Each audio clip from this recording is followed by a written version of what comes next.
ಖ್ಯಾತಿ ಟೀಕೆಯ ಮಧ್ಯದೊಳಗೆ ಉಳಿಸಿ ಬಂದಿರುವಂಥ ಅಮೃತಮಯ ಕಲಶ ಕಾವ್ಯಗಳ ಮೇಲೆ ರಾಜಮಲ್ಲಿ ಪಾಂಡೆಯವರು ಬರೆದಿರುವ ಬಾಲಬೋಧಿನಿ ಟೀಕೆಯ ಸ್ವಾಧ್ಯಾಯ ನಡೆದಂತೆ ಇದೆ. ಬಂಧ ಅಧಿಕಾರದ 4ನೇ ಮಂಗಲ ಕಲಶಿದೆ. ತಥಾಪಿ ನಿರರ್ಗಲಂ ಚರಿತುಂ ಇಷ್ಯತೆ ಜ್ಞಾನಿನಾಂ ತದಾಯತನಮೇವ ಸಾ ಕಿಲ ನಿರರ್ಗಲಾ ವ್ಯಾಪೃತಿಃ ಅಕಾಮಕೃತಕರ್ಮ ತನ್ಮತಮಕಾರಣಂ ಜ್ಞಾನಿನಾಂ ದ್ವಯಂ ನ ಹಿ ವಿರುಧ್ಯತೆ ಕಿಮು ಕರೋತಿ ಜಾತಮನಿಜ.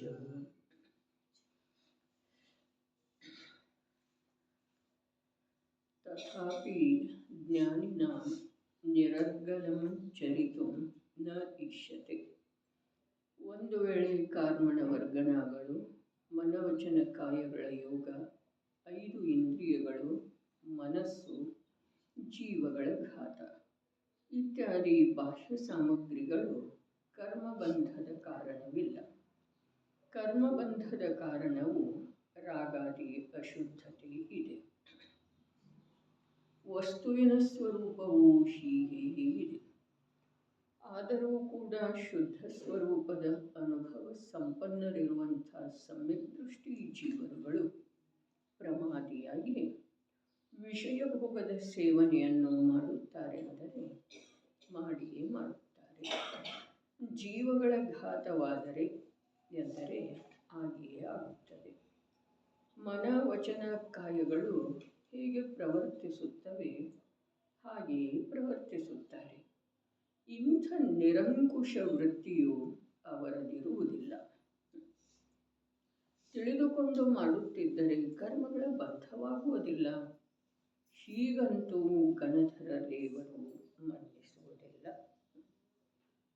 ತಿಳ್ಕೊಂಡು ಮಾಡಿದರೆ ಕರ್ಮಗಳ ಬಂಧ ಆಗುವುದಿಲ್ಲ ಅಂಥೇಳಿ ಗಣಧರ ಭಗವಂತರು ಮನ್ನಿಸುವುದಿಲ್ಲ. ತಿಳ್ಕೊಂಡು ಮಾಡಿದರೆ ಅಂದರೆ ಅನೇಕ ಪ್ರಕಾರದ ಅರ್ಥ ಆಗಮದ ಅಭ್ಯಾಸವು ಜೀವರುಗಳ ಅಭ್ಯಾಸದ ಕಥನ ಮಾಡುವೇಳೆದೊಳಗನು ಮಾಡಿರ್ತಾರೆ. ವಾಸ್ತವಿಕವಾಗಿ ಹಾಗೆ ಸಂಭವ ಕೂಡ ಇದ್ದಾವೆ.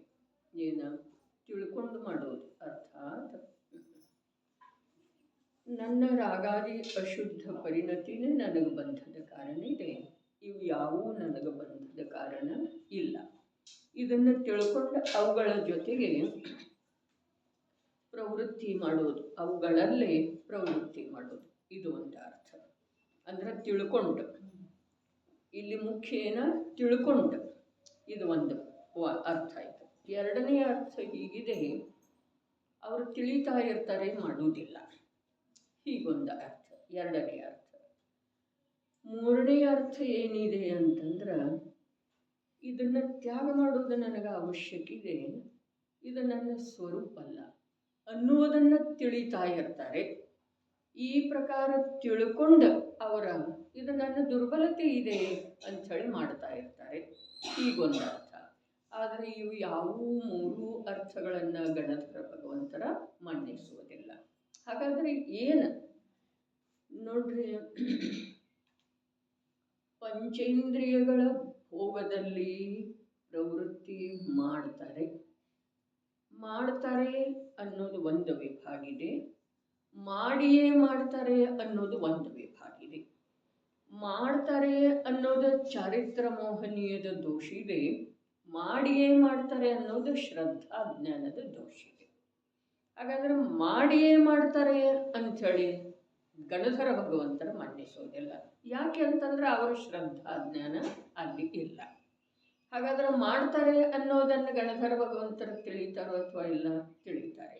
ಆದರೆ ಅದೇನಿದೆ ಬಸ್ ಅದ ಒಂದು ಸಮಯದ ಯಾವ ದುರ್ಬಲತೆ ಇದೆ ಅಥವಾ ಚಾರಿತ್ರ ಮೋಹದ ಉದಯ ಇದೆ. ನಿನ್ನೆ ಪುರುಷಾರ್ಥ ಸಿದ್ಧಿ ಉಪಾಯದೊಳಗೂ ಕೂಡ ಈ ಮಾತು ಬಂದದ್ದು ಇದೆ. ಏನ ಅಂತರಂಗದೊಳಗ ಸಾವಧ್ಯ ಯೋಗದ ತ್ಯಾಗ ಇರುವುದರಿಂದ ಅವರ ಮಹಾವ್ರತಿನೇ ಇದ್ದಾರೆ. ಆದರೆ ಚಾರಿತ್ರ ಮೋಹದ ಉದಯ ಇರುವುದರಿಂದ ಮಹಾವ್ರತಗಳ ಅಂಗೀಕಾರ ಮಾಡಿಲ್ಲ. ಇಲ್ಲಿ ಕೂಡ ಅದೇ ಮಾತು ಅನ್ವಯಿಸ್ತಿದೆ. ಅವರು ಭೋಗಿಸುತ್ತಿದ್ದಾರೆ, ಆದ್ರೂ ಕೂಡ ಭೋಗದೊಳಗ ಅವರಿಗೆ ಸುಖ ಬುದ್ಧಿ ಇಲ್ಲ. ಇದು ನನ್ನ ಸ್ವರೂಪ ಅನ್ನೋದ ಅವರ ಶ್ರದ್ಧಾಜ್ಞಾನದೊಳಗೆ ಇಲ್ಲ. ಈ ಅಂತರಂಗದ ಯಾವ ರಹಸ್ಯಪೂರ್ಣ ವಿಷಯ ಇದೆಯಲ್ಲ, ಇದನ್ನ ಜೀವ ಅನಂತ ಕಾಲದೊಳಗ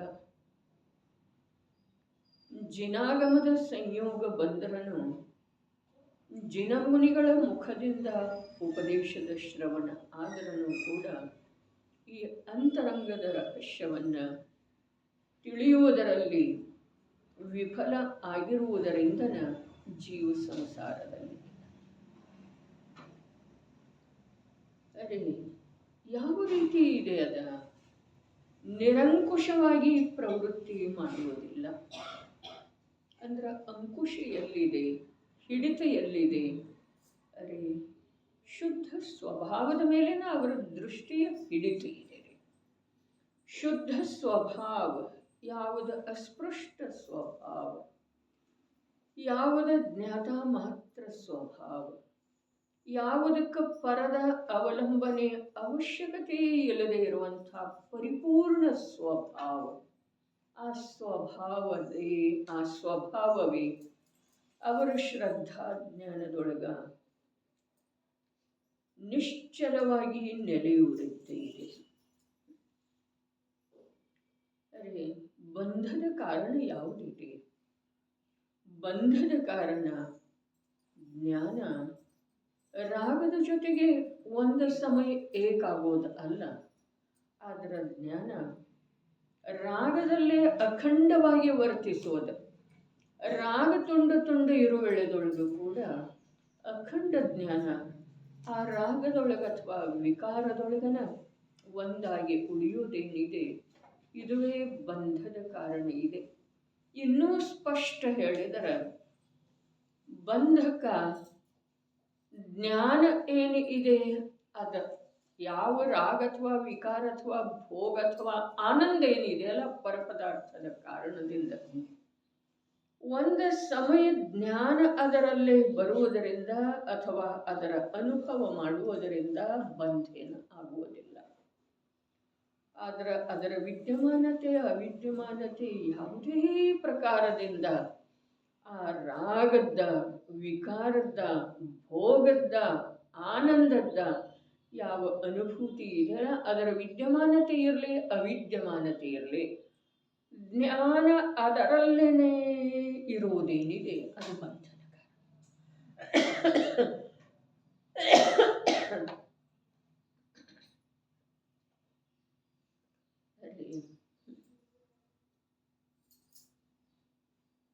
ಇಲ್ಲದೆ ಇರುವೆಳೆದೊಳಗೂ ಕೂಡ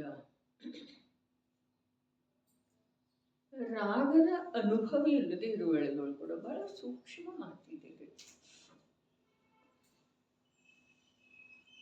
ರಾಗ ಇರುವುದಿಲ್ಲ, ಹೀಗೆ ಯಾವಾಗಲೇ ಆಗ್ತಿದೆ ಅನ್ನೋ ತಾವು ಅನ್ಬಹುದು. ರಾಗ ಇರುವುದಿಲ್ಲ, ಹೀಗೆ ಯಾವಾಗಲೇ ಆಗ್ತಿದೆ ಅನ್ನ ಹೀಗೆ ತಮ್ಮಲ್ಲೇ ಪ್ರಶ್ನೆ ಬರಬಹುದು.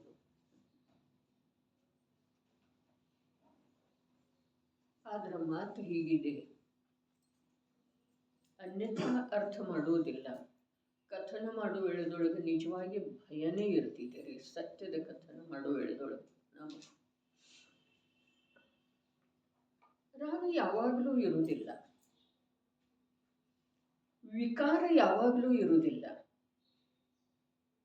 ಆದ್ರೆ ನಿರ್ವಿಕಾರ ಸ್ವಭಾವದ ಸ್ವೀಕಾರ ಜ್ಞಾನಕ್ಕೆ ಇಲ್ಲದೆ ಇರುವಂಥ ಪ್ರತಿ ಸಮಯದ ಅವಸ್ಥೆ ಜ್ಞಾನಕ್ಕೆ ಬಂಧ ರೂಪ ಇದೆ. ಇದೇ ಕಾರಣದಿಂದ ವಿಕಾರ ಅಥವಾ ರಾಗ ಬಂಧದ ಕಾರಣ ಇಲ್ಲ ಅಂತ ಹೇಳಿ ಸಂವರ ಅಧಿಕಾರ ಯಾವ ಮಂಗಲಮಯವಾದಂತಹ ಸಂವರ ಅಧಿಕಾರ ಸಮಯಸಾರ ಗ್ರಂಥದೊಳಗ ಯಾವ ಒಂದು ನಿಶ್ಚಿತವಾದಂಥ ವಿಭಾಗ ಮಾಡಿಬಿಟ್ಟಿದೆಯೋ ಬಂಧ ಮಾರ್ಗ ಮತ್ತು ಮೋಕ್ಷ ಮಾರ್ಗ, ಜೀವ ಅಜೀವ ಅಧಿಕಾರ, ಕರ್ತ ಕರ್ಮ ಅಧಿಕಾರ, ಪುಣ್ಯ ಪಾಪ ಅಧಿಕಾರ, ಆಶ್ರವಾಧಿಕಾರ, ಹೌದೇನೆ? ಆಮೇಲೇನು? ಸಂವರ, ಮುಂದೆ ನಿರ್ಜರಾಧಿಕಾರ, ಬಂಧ ಅಧಿಕಾರ, ಮೋಕ್ಷ ಅಧಿಕಾರ, ಸರ್ವ ವಿಶುದ್ಧ ಜ್ಞಾನ ಅಧಿಕಾರ. ಆ ಕಡೆ ನಾಲ್ಕಿದಾವೆ, ಈ ಕಡೆ ನಾಲ್ಕಿದಾವೆ. ಈ ಕಡೆ ಅನಂತ ಸಂಸಾರ ಕಳೆದು ಹೋಗಿದೆ ಅನಾದಿಯಿಂದ, ಈ ಕಡೆ ಅನಂತಾನಂತ ಅನಂತಾನಂತ ಕಾಲದವರೆಗೆ ಶುದ್ಧ ದಶ. ಅವು ಎರಡರ ವಿಭಾಗ ಮಾಡುವಂಥದ್ದು ಯಾವುದು? ಸಂವರ ಅಧಿಕಾರ. ಸಮಯಸಾರ ಗ್ರಂಥಾದಿ ರಾಜ್ಯದಲ್ಲಿ ಕೂಡ ಇಂಥ ಒಂದು ಅದ್ಭುತ ಕಲೆ ನಡೆದದ್ದು ಇದೆ. 4 ಅಧಿಕಾರ, ಜೀವ ಜೀವ ಅಧಿಕಾರ, ಪುಣ್ಯ ಪಾಪ ಅಧಿಕಾರ, ಕರ್ತ ಕರ್ಮ ಅಧಿಕಾರ, ಪುಣ್ಯ ಪಾಪ ಅಧಿಕಾರ, ಮುಂದೆ ಆಶ್ರವ ಅಧಿಕಾರ. ಸಮಯಸಾರದ ದಿವ್ಯ ರಚನೆಯನ್ನ ಕೇವಲ ತಿಳ್ಕೊಂಡ್ರೆ ಸಾಕು, ಜೀವ ತನ್ನ ಕಾರ್ಯದ ಕಡೆಗೆ ರುಚಿ ಹೊಂದದೇ ಇರೋ ಸಾಧ್ಯ. ಆ ಸಂವರ ಅಧಿಕಾರದೊಳಗ ಏನು ಹೇಳಿದರು? ಗಾಥಾ ಭಗವತ್ ಸ್ವರೂಪದ ಕುಂದಾಚಾರ್ಯರಿಗೆ ಉಪಯೋಗದೊಳಗಿದೆ. ಕ್ರೋಧಾದಿಗಳಲ್ಲಿ ಯಾವ ಉಪಯೋಗವಿಲ್ಲ. ಉಪಯೋಗದೊಳಗಿದೆ ಅಂಥೇಳಿ ಆಂತರ್ಯದೊಳಗ ಜ್ಞಾನಕ್ಕೆ ವಿದಿತ ಆಗೋದು. ಜ್ಞಾನ ಉಪಯೋಗವನ್ನ ಮತ್ತ ಕ್ರೋಧಾದಿಗಳನ್ನ ಬೇರೆಯಾಗಿ ತಿಳಿಯೋದಲ್ಲ. ಕ್ರೋಧಾದಿಗಳಿಂದ ರುಚಿ ಜ್ಞಾನದ ಪ್ರವೃತ್ತಿ ಉಪಯೋಗಮಯನಾದಂಥ ನಿಜಾತ್ಮನ ಕಡೆಗೆ ಬರುವುದೇ ಸಂವರ ಇದೆ. ಅದುವೇ ಪ್ರಶಂಸೆ ಇದೆ. ಸಂವರದ ಪ್ರಶಂಸೆ ಮಾಡುತ್ತಾರೆ. ನೋಡ್ಲಿಕ್ಕೆ ಹೇಳಿದ್ದಿತ್ತು, ನೋಡಿದ್ದಿರಬಹುದು. ಪ್ರಶ್ನೆ ಉತ್ತರದ ಮಾತಿಲ್ಲಿದೆ. ಪ್ರಶಂಸೆ ಮಾಡ್ತಾರಂತಂದ್ರೆ ಏನು ಮಾಡ್ತಾರೋ? ಉಪಯೋಗದೊಳಗಿದೆ ಅನ್ನುವುದನ್ನ ತಿಳಿತಾರೆ, ನಂಬುತ್ತಾರೆ, ಅದರಲ್ಲಿ ಉಳಿತಾರೆ.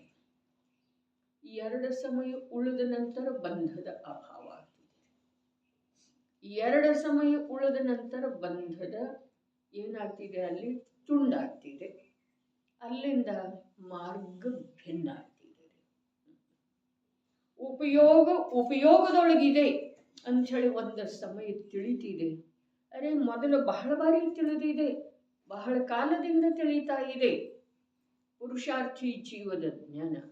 ಆದರೆ ಇಲ್ಲಿ ಬಂಧದ ನಿರೋಧ ಆಗುವ ಸಲುವಾಗಿ, ಅರೆ ಸಂಸಾರ ಏನಿದೆ ಅದು ಬಂಧದ ಕಾರಣದಿಂದ ಇದೆ. ಬಂಧದ ಕಾರಣ 5 ಹೇಳಿದಾರ್ರಿ. ಅದರೊಳಗ ಆಶ್ರವ ಏನಿದೆ ಅಲ್ಲ, ಆ ಆಶ್ರವ ಪೂರ್ವಕನ ಬಂಧ ಆದ್ರೂ ಕೂಡ ಬಂಧ ಏನಿದೆ ಅದು ಪ್ರತ್ಯಕ್ಷ ಸಂಸಾರ ಇದೆ, ಆಶ್ರವಿದ ಸಂಸಾರ ಇದೆ. ಬಂಧದ ಕಾರಣ ಹೇಳಿದರ ಮಿಥ್ಯಾತ್ವ, ವಿರತಿ, ಪ್ರಮಾದ, ಕಷಾಯ, ಯೋಗ. ಮತ್ತು ಆಶ್ರವದ ಸ್ವರೂಪ ಹೇಳಿದೊಳಗ ಕಾಯ ವಾಂಗ್ಮನೋ ಯೋಗ ಅಂಥೇಳಿ ಒಂದು ಸೂತ್ರ ಹೇಳಿದ್ರು. ಅದರ ನಂತರ ಸ ಆಶ್ರವ ಅಂಥೇಳಿ 2ನೇ ಸೂತ್ರ. ಅದು ಎಲ್ಲಿದೆ? ಬಂಧದ ಕಾರಣದೊಳಗ ಕೊನೆಗಿದೆ. ಬಂಧನ ಕಾರಣ ಆಶ್ರವ ಇದ್ರನು ಅಥವಾ ಆಶ್ರವ ಪೂರ್ವಕನ ಬಂಧ ಆದ್ರನು, ಅರೆ ಜೀವನಿಗೆ ವಿಪರೀತ ಮನ್ನಣೆಯೊಳಗೆ ಯಾವ ಪ್ರಕಾರದ ಬಂಧ ಇದೆ ಅಲ್ಲ, ಆ ಪ್ರಕಾರದ ಬಂಧ ಕಾಯ ವಾಂಗ್ಮನೋ ಯೋಗದೊಳಗೆ ಇಲ್ಲ. ಜಿನವಾಣಿಯ ರಹಸ್ಯವನ್ನು ತಿಳಿದುಕೊಳ್ಳುವ ಸಲುವಾಗಿ ಜ್ಞಾನರೂಪದ ಧನವನ್ನು ತೊಡಗಿಸುವುದ ಅವಶ್ಯಕ ಇದೆ. ಬರೇ ಆ ಧನದ ದುರುಪಯೋಗ ಆಗ್ತಾ ಇದೆ. ಆ ಧನ ನಿರರ್ಥಕವಾಗಿ ಸೋರಿ ಹೋಗ್ತಾ ಇದೆ. ಏನಿದೆ ಬಂಧದ ಕಾರಣ 5 ಹೇಳಿದ್ರಲ್ಲ, 2ರ ಬಗ್ಗೆನೂ ವಿಚಾರ ಮಾಡಿದ್ರೆ ಮಿಥ್ಯಾತ್ವ ಅವಿರತಿ ಯಾರು ಹೇಳಿದ್ರು? ಸೂತ್ರಕಾರರನ್ನ ಹೇಳಿದ್ದಾರೆ, ಉಮಾಸ್ವಾಮಿ ಆಚಾರ್ಯ. ಕುಂದ ದೇವು ಹೇಳಿರುವ ಮಾತಿನ ಆಧಾರದಿಂದನೇ ಹೇಳಿದ್ರು. ಕುಂದರ ಪರಮ ಶಿಷ್ಯನ ಇದ್ರು, ಪಟ್ಟ ಶಿಷ್ಯನ ಇದ್ರು. ಅವರು ಬಂಧದ ಕಾರಣ 5 ಹೇಳಿದ್ರು, ಆಶ್ರವದ ಕಾರಣ ಅಲ್ಲಿ ಕೊನೆಗೆ ಹೋಯ್ತ್ರಿ. ಅದ ಕಾಯ ವಾಂಗ್ಮನೋ ಯೋಗ ಸ ಆಶ್ರವ. ಮತ್ತೆ ಇಲ್ಲಿ ಬಂಧದ ಕಾರಣದೊಳಗೆ ಅಲ್ಲಿ ಕೊನೆಗೆ ಬಂತದೆ ಯೋಗ. ಮೊದಲು ಯಾವುದು ಬಂತು? ಮಿಥ್ಯಾತ್ವ, ಅವಿರತಿ, ಪ್ರಮಾದ, ಕಷಾಯ. ಇವು ಎಲ್ಲಿಯವರೆಗೆ ಇದಾವೆಯೋ ಅಲ್ಲಿಯವರೆಗೆ ಬಂಧ ಇದೆ. ಹೌದ್ರೆ? ಅದು ಯಾವುದು ಇದೆಯಲ್ಲ ಯೋಗ, ಅದರ ಸದ್ಭಾವದೊಳಗೂ ಕೂಡ ಬಂಧ ಇಲ್ಲ. ಸಯೋಗ ಕೇವಲ ಯೋಗ ಇದೆಯಲ್ಲ ಅಲ್ಲಿ ಬಂಧ ಇಲ್ಲ.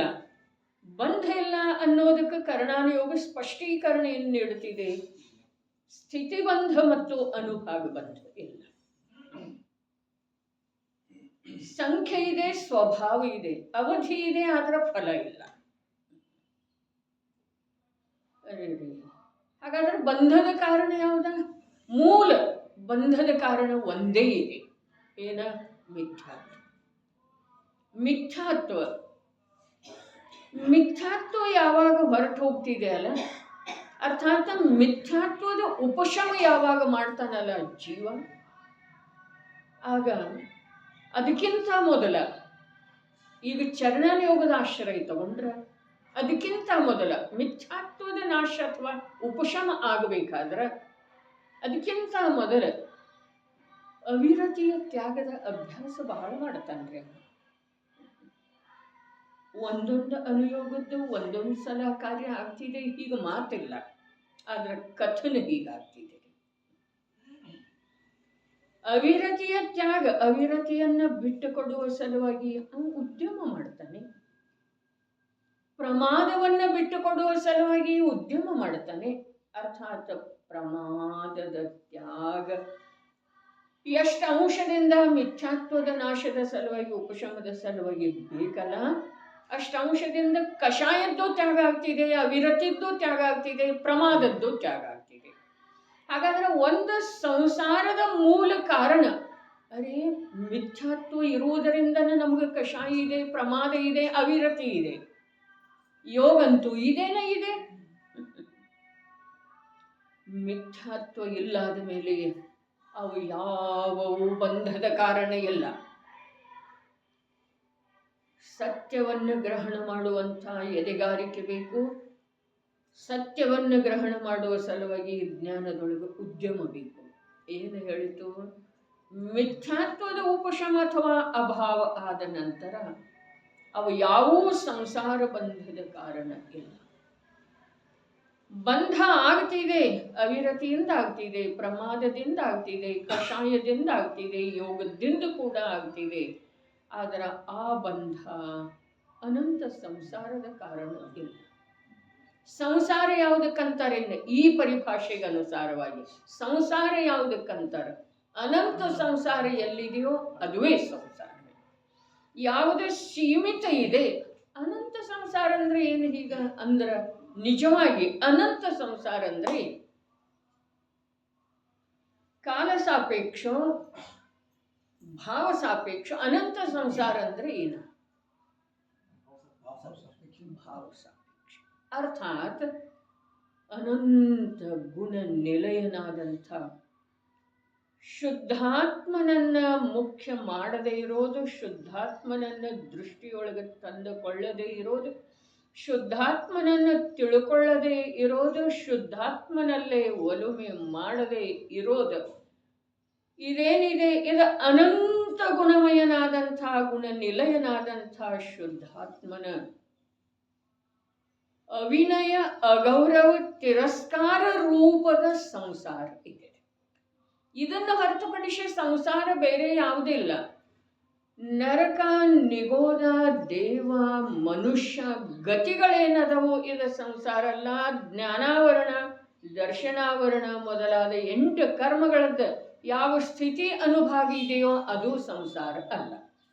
ಸಂಸಾರ ಯಾವುದ? ಕಾರ್ತಿಕೇಯ ಅನುಪ್ರೇಕ್ಷೆಯಲ್ಲಿ ಸಂಸಾರದ ವ್ಯಾಖ್ಯೆ ಏನು ಮಾಡಿದರು? ಏನು ಹೇಳಿದರವರ? ಸ್ವರೂಪದಿಂದ ಪತನ ಹೊಂದುವುದು, ಅದುವೇ ಸಂಸಾರ. ಹಾಗಾದ್ರೆ ಅನಂತ ಸಂಸಾರ ಅಂದ್ರೆ ಏನ? ಅನಂತ ಗುಣ ನಿಲಯನಾದಂಥ, ಅನಂತಾನಂತ ಗುಣ ರತ್ನಾಕರನಾದಂಥ ಆ ಜ್ಞಾಯಕ ಪ್ರಭು ನಿಜ ಶುದ್ಧಾತ್ಮ ಅವನನ್ನು ತಿಳ್ಕೊಳ್ಳದೆ ಇರೋದು, ಅವನ ಪರಿವೇ ಮಾಡದೇ ಇರೋದು, ಅವನ ಕಡೆಗೆ ಲಕ್ಷ್ಯ ಕೊಡದೇ ಇರೋದು, ಅವನನ್ನ ಶ್ರದ್ಧೆಯೊಳಗೆ ತಂದುಕೊಳ್ಳದೆ ಇರೋದು ಏನಿದೆ, ಇದುವೇ ಅನಂತ ಸಂಸಾರ. ಆ ಅನಂತ ಸಂಸಾರ ಕರ್ಮ ಗತಿಗಳನ್ನ ಅವಲಂಬಿಸಿದ್ದು ಇಲ್ಲ. ಅನಂತ ಸಂಸಾರ ಎಲ್ಲಿದೆ? ಎಲ್ಲಿದೆ? ಪರ್ಯಾಯದೊಳಗೆ. ಯಾವ ಪರ್ಯಾಯ? ಒಂದು ಸಮಯದ ಪರ್ಯಾಯ. ಆ ಪರ್ಯಾಯ ಎಂಥದ್ದಿದೆ? ಸ್ವಭಾವದ ನಿರಾದರ ಮಾಡುವಂಥದ್ದು ಇದೆ. ಅರೆ ನೋಡ್ರಿ, ಸತ್ಯ ಕೇಳಲಿಕ್ಕೆ ತಮಗೆ ಸ್ವಲ್ಪ ಕಠೋರ ಅನ್ನಿಸಿದರನು ಬರೀ ಕೇಳೋದಲ್ಲ, ಕೇಳಿ ವಿಚಾರ ಮಾಡೋದು ಅವಶ್ಯಕ ಇದೆ. ಪಂಚಮಹಾವ್ರತದ ಪರಿಣಾಮದೊಳಗೆ ತನ್ಮಯ ಇರೋದೇನಿದೆ, ಇದು ಅನಂತ ಸಂಸಾರ ಇದೆ. ಶುದ್ಧಾತ್ಮನಿಗೆ ಬೈಯೋದಿದೆ ರೀ, ಶುದ್ಧಾತ್ಮನಿಗೆ ಬೈಗಳೇ ಇದೆ ರೀ, ಅದ ಶುದ್ಧಾತ್ಮನ ವಿರಾಧನೆ ಇದೆ. ಅರೆ ಭಗವಂತರ ಭಕ್ತಿಯೊಳಗ ಮೈ ಮರೆತ ಕುಣಿಯೋದ ಏನಿದೆ ಅಲ್ಲ, ಅದ ಶುದ್ಧಾತ್ಮನ ವಿರಾಧನೆ ಇದೆ.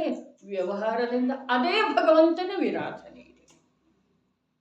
ಅದೇ ಭಗವಂತನ, ಯಾವ ಭಗವಂತನ ಗುಣಗಾನ ಮಾಡ್ತಾ ಕುಣಿತಾ ಇರ್ತೇವಲ್ಲ, ಚಾಮರತಗೊಂಡ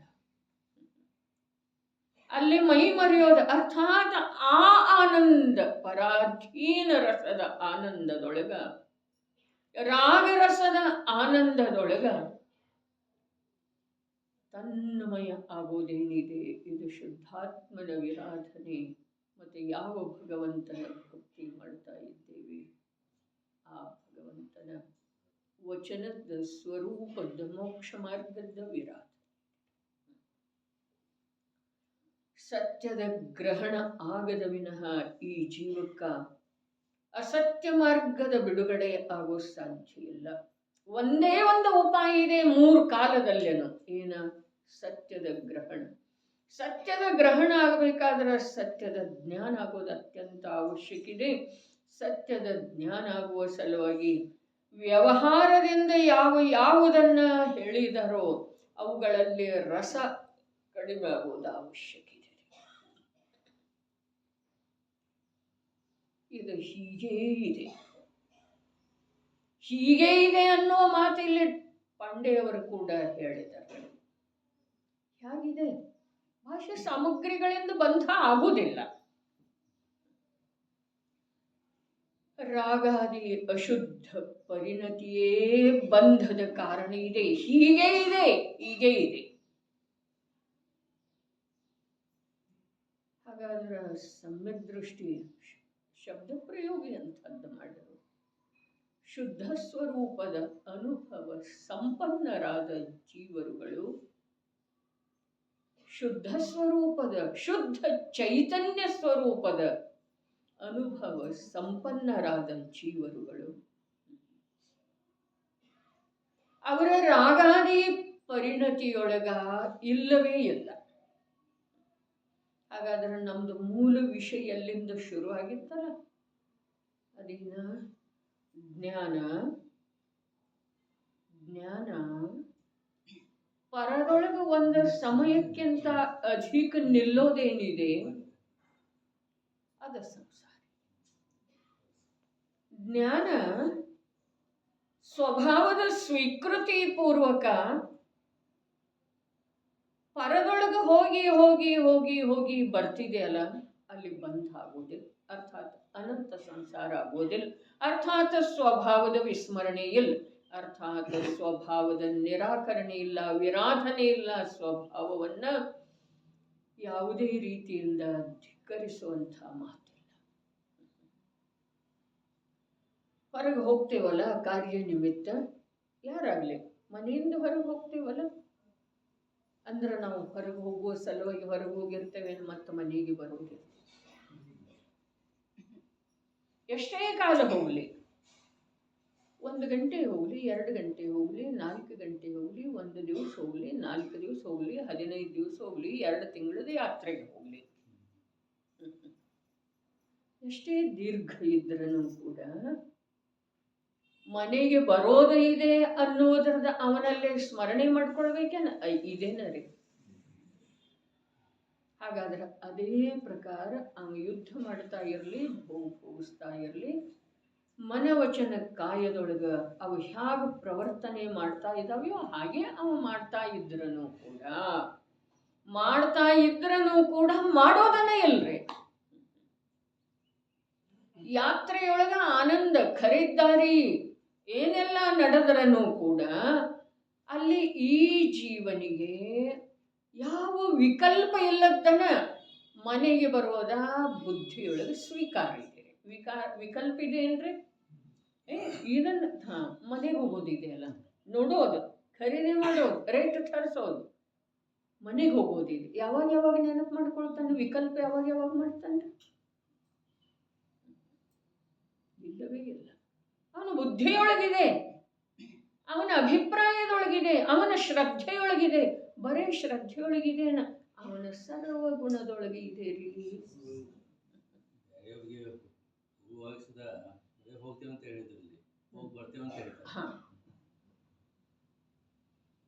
ವಚನ ಕೂಡ ಹಾಗೆ ಇರ್ತಿದೆ, ಲೋಕ ವ್ಯವಹಾರದ ರೂಢಿ ಹಾಗೆ ಇದೆ, ಹೋಗ್ತೇನೆ ಅನ್ನೋದಿಲ್ಲ. ಮಾತೇನಿದೆ? ಇಷ್ಟು ಪರಿಶುದ್ಧ ವ್ಯವಹಾರದ ಮೂಲಕ ಕೂಡ ಈ ಜೀವನಿಗೆ ನಿಜ ಕಾರ್ಯದ ಪ್ರಜ್ಞೆನೇ ಮೂಡಿ ಬರ್ತಾ ಇಲ್ಲ, ಸಮ್ಯಕ್ ದೃಷ್ಟಿಯ ಸ್ವರೂಪವೇ ತಿಳಿತಾ ಇಲ್ಲ ಅಂತಂದ್ರೆ ಏನ್ ಮಾಡೋದ್ರೆ? ಶುದ್ಧ ಚೈತನ್ಯ ಸ್ವರೂಪದ ಅನುಭವ ಸಂಪನ್ನ ಜೀವರುಗಳು ಏನ್ ಮಾಡ್ತಾರ? ಎಲ್ಲ ಮಾಡ್ತಾರ.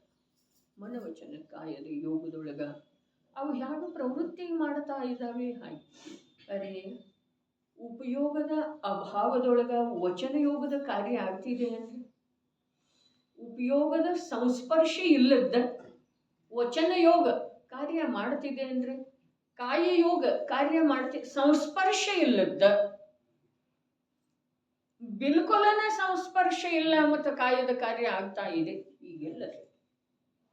ಅರೆ, ಅದು ಯಾವುದೋ ವಿಚಾರ ಮಾಡೋ ವೇಳೆದೊಳಗೂ ಕೂಡ ಈ ಕಾರ್ಯ, ಚಪಾತಿ ಲಟ್ಸು ವೇಳೆದೊಳಗೆ, ತರಕಾರಿಗೆ ಒಗ್ಗರಣೆ ಹಾಕ್ತಾ ಇರೋ ವೇಳೆದೊಳಗೆ, ಅದಕ್ಕೆ ಏನೇನು 6 ರಸಗಳನ್ನು ಬೆರೆಸ್ತಾ ಇರೋ ವೇಳೆದೊಳಗೆ, ಯಾವುದೋ ದೀರ್ಘ ವಿಚಾರದೊಳಗೆ ಮುಳುಗಿದ ಹಾಗೆ, ಅಥವಾ ಮುಳುಗಿರತ್ತಂದ್ರೆ ಆದ್ರೆ ಇಲ್ಲಿ ಇರ್ತಿದೆ ಏನಿಲ್ಲ ಉಪಯೋಗ,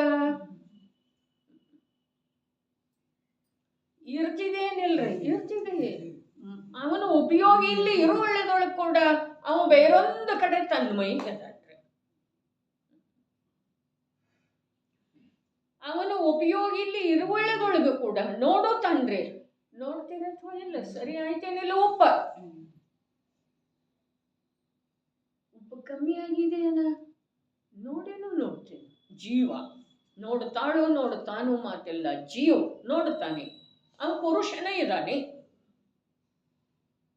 ಆದರೂ ಇಲ್ಲಿ ಉಪಯೋಗದ ಮೂಲಕ ಕಾರ್ಯ, ಉಪಯೋಗದ ಆಧಾರದಿಂದ ಕಾರ್ಯ ಆಗುವ ವೇಳೆದೊಳಗೆ ಕೂಡ ಅವನ ತನ್ಮಯತೆ ಬೇರೆ ಕಡೆ ಇದೆ.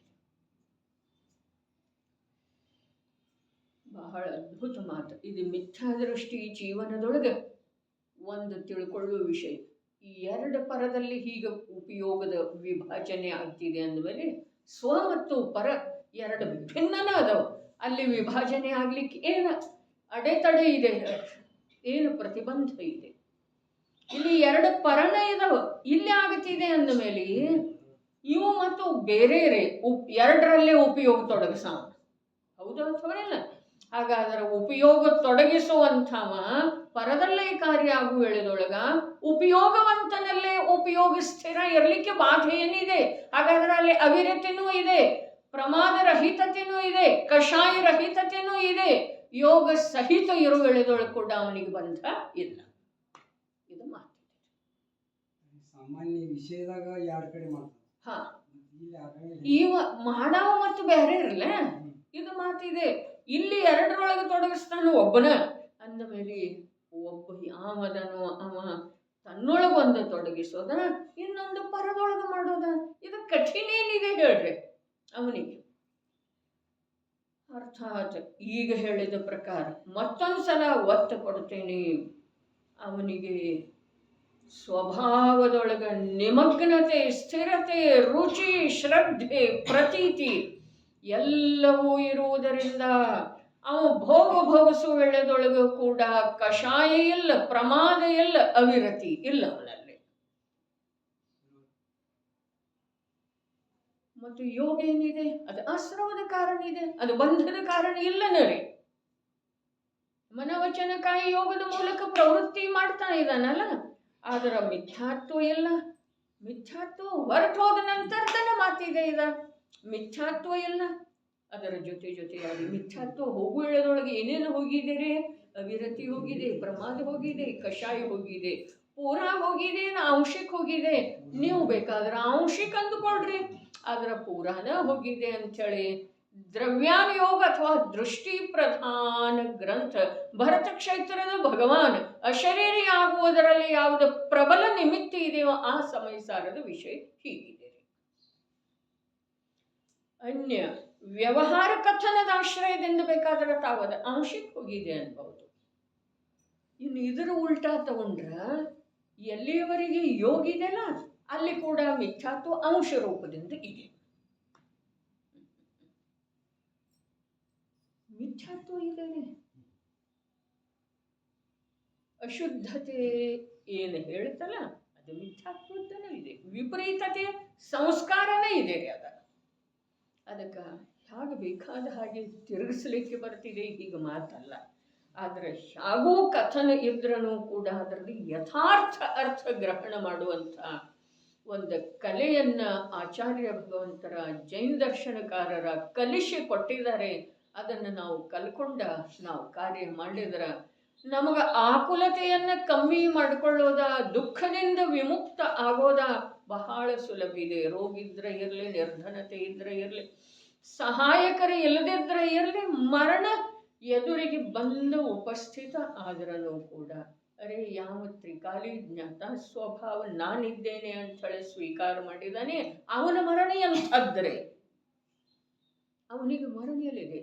ಅರೆ ದೇಹರೂಪ ನಾನು ಇದ್ದೇನೆ ಅನ್ನುವುದ ಅಭಿಪ್ರಾಯದೊಳಗಿಂದ ಆತ್ಮನ ಸರ್ವಗುಣದ ಪರ್ಯಾಯ ಮೇಲಿನ ಪ್ರಭಾವ ಅಳಿಸಿ ಹೋಗಿದೆ. ಏನು ದೇಹ ನಾನು ಅನ್ನುವಂಥದ್ದೇನು ಎಲ್ಲ ಗುಣಗಳ ಮೇಲೆ ಪ್ರಭಾವ ಇತ್ತಲ್ಲ, ಅಭಿಪ್ರಾಯದೊಳಗೆ ದೃಢ ಇತ್ತು. ಅರೆ ಈ ಅಭಿಪ್ರಾಯ ಇದೆಯಲ್ಲ, ಈ ಅಭಿಪ್ರಾಯ ಎಲ್ಲ ಗುಣಗಳ ಮೇಲೆ ಪ್ರಭಾವ ಬೀರ್ತದೆ. ಆ ಅಭಿಪ್ರಾಯ ಹೋಯಿತು ಅಂತಂದ್ರ ಅಭಿಪ್ರಾಯದ ಯಥಾರ್ಥತೆ ಅರ್ಥಾತ್ ಯಥಾರ್ಥ ಮನ್ನಣೆ ಎಲ್ಲಿ ಬಂತು ಅಲ್ಲಿ ಎಲ್ಲ ಗುಣಗಳನ್ನ ಅದರ ಪ್ರಭಾವ ಎಲ್ಲ ಗುಣಗಳ ಮೇಲೆ ಬೀಳ್ತಿದೆ. ಅದ್ಭುತ ಮಾತು ಇದೆ ಪ್ರಭು. ಒಂದು ಮಿಥ್ಯಾತ್ವವನ್ನ, ಅರೆ ಮಿಥ್ಯಾತ್ವ ಅನ್ನುವಂಥ ಶಬ್ದವನ್ನು ಬಿಟ್ಟು ಬಿಡ್ರಿ. ದೇಹ ನಾನಲ್ಲ, ನಾನು ಜ್ಞಾತ ಸ್ವಭಾವದ ಅರೂಪಿ ಚಿನ್ಮಾತ್ರ ವಸ್ತು ಇದ್ದೇನೆ. ಚಿನ್ಮಾತ್ರ ಜ್ಞಾನಾನಂದ ಜ್ಞಾತ ಮಾತ್ರ ವಸ್ತು ಇದ್ದೇನೆ. ಮೊದಲು ದೇಹ ನಾನಲ್ಲ ಒಂದು ಸಲ ಅಂದಿತು, ಆಯ್ತು. ಮತ್ತೆ ಏನು ಅನ್ನೋದು ಅವಶ್ಯಕ ಇಲ್ಲ. ಅನ್ನೋದು ಅರ್ಥಾತ್ ಬುದ್ಧಿಯೊಳಗೆ ತಂದುಕೊಳ್ಳೋದು ಅವಶ್ಯಕ ಇಲ್ಲ. ಬುದ್ಧಿಯೊಳಗೆ ತಂದುಕೊಳ್ಳೋದು ಯಾವುದು ಅವಶ್ಯಕ ಇದೆ? ನಾನು ಏನಿದ್ದೇನೆ, ಎಂಥವಿದ್ದೇನೆ, ನನ್ನ ಸಾಮರ್ಥ್ಯ ಎಂಥದ್ದಿದೆ, ನಾನು ಎಲ್ಲಿಂದ ಬಂದಿದ್ದೇನೆ, ಅಲ್ಲಿ ಯಾವ ಕಾರಣದಿಂದ ಇದ್ದೀನೋ, ಇಲ್ಲಿ ಹೇಗೆ ಬಂದೇನೋ, ಇಲ್ಲಿ ಬಂದ ನಂತರ ನನ್ನ ಕಾರ್ಯ ಏನ. ಈ ಮಾತುಗಳದ್ದು ಚಿಂತನ ಮಂಥನ ವಿಷಯ ಜ್ಞಾನದೊಳಗ ಬಂದು ಬಿಡೋದ, ತಂದಾಗೋದ. ಆಯಿತು ಅಂತಂದ್ರೆ ವಿಪರೀತ ಮನ್ನಣೆ ಕ್ಷಣ ಕ್ಷಣಕ್ಕ ಕರಗುತ್ತಾ ಹೋಗ್ತಿದೆ. ಅದರ ಬಲ, ಅದರ ದೃಢವಾದ ಹಿಡಿತ ಸಡಿಲಾಗ್ತಾ ಹೋಗ್ತಿದೆ. ಮಿಥ್ಯಾತ್ವವನ್ನು ದೂರ ಮಾಡುವ ಉಪಾಯ ಈ ಜ್ಞಾನಾಭ್ಯಾಸವನ್ನು ಹೊರತುಪಡಿಸಿ ಬೇರೆ ಯಾವುದೂ ಇಲ್ಲ. ಶ್ರದ್ಧೆ ಯಥಾರ್ಥ ಆಗುವ ಉಪಾಯ ಈ ಜ್ಞಾನಾಭ್ಯಾಸವನ್ನು ಹೊರತುಪಡಿಸಿ ಬೇರೆ ಯಾವುದೂ ಇಲ್ಲ. ಚಾರಿತ್ರ ನಿರ್ಮಲ ಆಗುವ ಉಪಾಯ ಈ ಜ್ಞಾನಾಭ್ಯಾಸವನ್ನು ಹೊರತುಪಡಿಸಿ ಯಾವುದೂ ಇಲ್ಲ. ಕರ್ಮಗಳ ನಾಶದ ಉಪಾಯ, 4 ಗತಿಗಳ ಅಭಾವದ ಉಪಾಯ ಈ ಜ್ಞಾನಾಭ್ಯಾಸವನ್ನು ಹೊರತುಪಡಿಸಿ ಬೇರೆ ಯಾವುದೂ ಇಲ್ಲ. ಮೋಕ್ಷದ ಉಪಾಯ, ಶಾಶ್ವತ ಸುಖದ ಉಪಾಯ, ಅಶರೀರಿಯಾಗುವ ಉಪಾಯ ಈ ಜ್ಞಾನಾಭ್ಯಾಸವನ್ನು ಹೊರತುಪಡಿಸಿ ಬೇರೆ ಯಾವುದೂ ಇಲ್ಲ. ಇಲ್ಲ, ಭೂತಕಾಲದಲ್ಲಿ ಇರಲಿಲ್ಲ, ಭವಿಷ್ಯ ಕಾಲದಲ್ಲಿ ಇರುವುದಿಲ್ಲ, ವರ್ತಮಾನದಲ್ಲಿ ಇಲ್ಲ. ಅದಕ್ಕೆ ಇಲ್ಲೇನು ಹೇಳಿದ್ರು ನಡೀರಿ. ಶುದ್ಧ ಸ್ವರೂಪ. ಮತ್ತೊಂದು ಸಲ, ಬಾಹ್ಯ ಸಾಮಗ್ರಿಗಳು ಕರ್ಮಬಂಧದ ಕಾರಣವಿಲ್ಲ. ಕರ್ಮಬಂಧದ ಕಾರಣವು ರಾಗಾದಿ ಅಶುದ್ಧತೆ ಇದೆ. ಅರೆ, ವಸ್ತುವಿನ ಸ್ವರೂಪವು ಹೀಗೇ ಇದೆ. ಮೊದಲ ಅದನ್ನು ತಿಳಿತಾನ್ರಿ ಅವ. ಯಾವನೋ ಭವ್ಯ ಜೀವ, ಆಸನ್ನ ಭವ್ಯ ಜೀವ, ಯೋಗ್ಯ ಜೀವ ಏನು ತಿಳಿತಾನೆ? ಬಾಹ್ಯ ಸಾಮಗ್ರಿಗಳ ಕರ್ಮಬಂಧದ ಕಾರಣ ಎಲ್ಲ. ಕರ್ಮಬಂಧದ ಕಾರಣ ರಾಗಾದಿ ಅಶುದ್ಧತೆ ಇದೆ. ರಾಗಾದಿ ಅಶುದ್ಧತೆ ಅರ್ಥಾತ್ ರಾಗಕ ಆದಿಯಾಗಿ ನಿಂತಿದೆಯಲ್ಲ, ರಾಗಕ ಆಧಾರ ಆಗಿ ನಿಂತಿದೆಯಲ್ಲ ಆ ಜ್ಞಾನ, ಆ ಚೈತನ್ಯ. ರಾಗಕ್ಕ ಆಧಾರ ಯಾರದರ್ರಿ? ವ್ಯಸನಕ್ಕ ಆಧಾರ ಯಾವುದು? ಧನದ ಇದಿರ್ಲ. ಧನ ಇಲ್ಲ ಅಂತಂದ್ರೆ ವ್ಯಸನೇನ. ಆ ಧನದ ಸಲುವಾಗಿ ಅವನು ದುಡಿತಾನೆ. ದುಡಿದ ಸಾಕಾಗ್ಲಿಲ್ಲ ಅಂತಂದ್ರೆ ಕಳವು ಮಾಡ್ತಾನೆ. ಕಳವು ಮಾಡಿ ಸಾಕಾಗ್ಲಿಲ್ಲ ಅಂತಂದ್ರೆ ಕೊಲೆ ಮಾಡ್ತಾನೆ. ಹೌದೇನಿಲ್ರ?